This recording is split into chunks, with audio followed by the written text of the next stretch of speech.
Shalom, my name is Rabbi Ron. I'm a Messianic Jewish rabbi in the Tampa Bay area. And recently I've been seeing some things in the news that have got my attention. One, out in California, they had to do repair work to over 10 miles of road on the busiest interstate in the nation. And when the government leaders were looking over the situation and anticipating how crazy things could get while 10 miles of the busiest interstate were closed, they termed this day Carmageddon.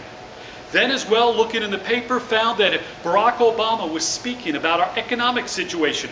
$14+ trillion deficit. And when asked to explain how crazy things could get, he used the term economic apocalypse.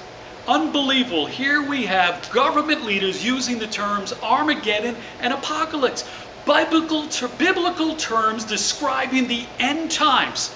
Now, I'm not here saying that Barack Obama has become a prophet of the Lord, but it's gotten me thinking about the scriptures and the end times. Being Jewish, I always look and love celebrating the feasts of the Lord in Leviticus. As I said, they're the feasts of the Lord. They're not Jewish holidays. They're God's feasts. The first half of the feasts occur in the springtime, and every one of them prepared us and pointed the way to Yeshua's first coming and were perfectly fulfilled at his first coming. The second half of the feast all occur in the fall, and every one of them point to and prepare us for Messiah's return.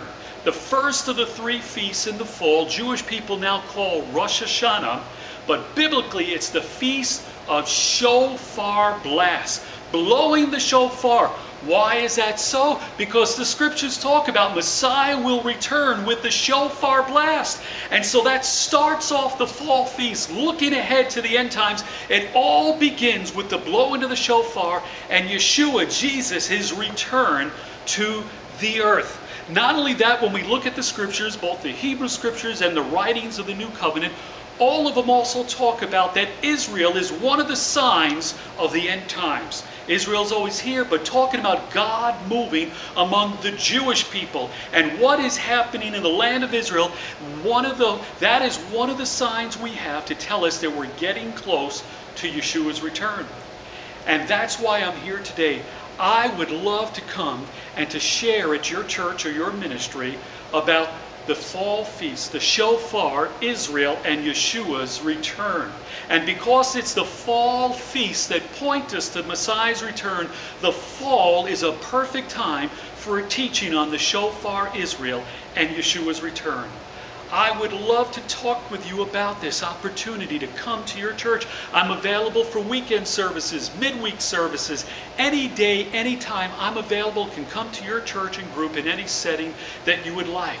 I would like to ask you to please contact me via email or my phone so we could talk about this and schedule an opportunity for me to come and to share with you from my perspective as a Messianic Jewish rabbi, a rabbi who loves Yeshua, Jesus the Messiah, about looking at the feasts of the Lord, looking at Israel, and saying to your people, your congregants, that we're getting close to the end times. You need to be ready for Yeshua's return. And so as we close, let me once again blow the shofar, the sound that we will hear when Yeshua returns for us.